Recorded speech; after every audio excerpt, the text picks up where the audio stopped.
Avatar 2. To anyone who's watching that has not seen it, I truly apologize. Avatar 2, it's good. Mm-hmm. It's not as good as maybe it should be due to James Cameron's track record. I want you to think about that. James Cameron did Terminator, and then he did Terminator 2. So 1 to 2. Think about the like the step up. And then he followed up Ridley Scott's masterpiece of Alien and gave us Aliens. He is the king of good sequels. He does Terminator. Kill a robot, sent back in time to kill a woman. Okay, so Terminator 2, you have that robot again, but then you introduce a second robot. But then he takes it a step further. It's not the same robot. It's a robot made of liquid metal, which has completely different like mechanics and ways it works, which adds a whole other element, right? Mm-hmm. Okay, he knows what the audience wants, and then he takes it a step further. Yep. And then I look at Avatar: The Way of Water, which in some ways it was what I wanted out of the first movie. Because the first one visually is stunning. Gorgeous. But as I was rewatching it in preparation for this new one, I was like, oh my God, it is Pocahontas. Yeah, 100%. Like, it hurt me how like similar the beats were in the story. Yeah. And I was like, okay. But James Cameron's the king of sequels. Those were the knocks on it originally, right? True. That was the whole thing. Yes. But and I was a defender of that movie too when it first came out, and I still enjoy the movie. Mm-hmm. That's not to say I don't enjoy Avatar. Same. I still enjoy the film. But when it first came out, I was very much in the camp of like, who cares that it's Pocahontas? So is Dances with Wolves. Mm-hmm. So is Last Samurai. They're all the same story. Right. It's how you tell the story now. And he did it visually in a stunning way. Mm-hmm. However, rewatching it now, I will say the effects have aged. They're still very good. I agree. They're extremely good for 2009 or whenever. Yeah, it was like 2009. Yeah, it was 2009. Oh my God. Yeah, I know. How crazy is that? Wow.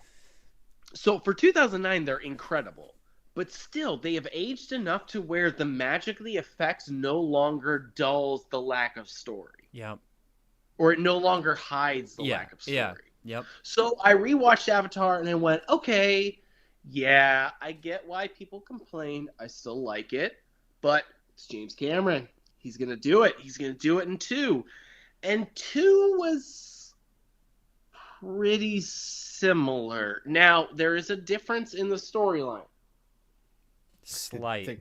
Jake is now being hunted, so he has to move his family in order to protect, his people, and but we still hit the same story beats of Same. Now he has to learn how to ride things in water. Now he has to do this. Now he has to do that. It's a good movie. It has its stunning visuals. It has very good action sequences. It has solid enough emotion, but while the first one was brought down by the fact that it was Pocahontas, this one is brought down by like a couple like little mini things, like whales talking with subtitles. Pocahontas Part 2. Like the whale juice replacing the unobtainium. Like they're like for me it isn't like one big thing that brings it down. It's like 3 or 4 like smaller things that bring it down to probably the same level as the first movie.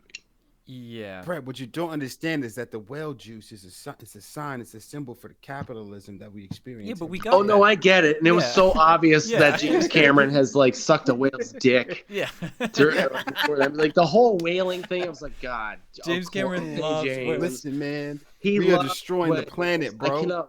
I cannot wait for South Park to rag on this movie like they did the first totally. one. It's going to be God. amazing.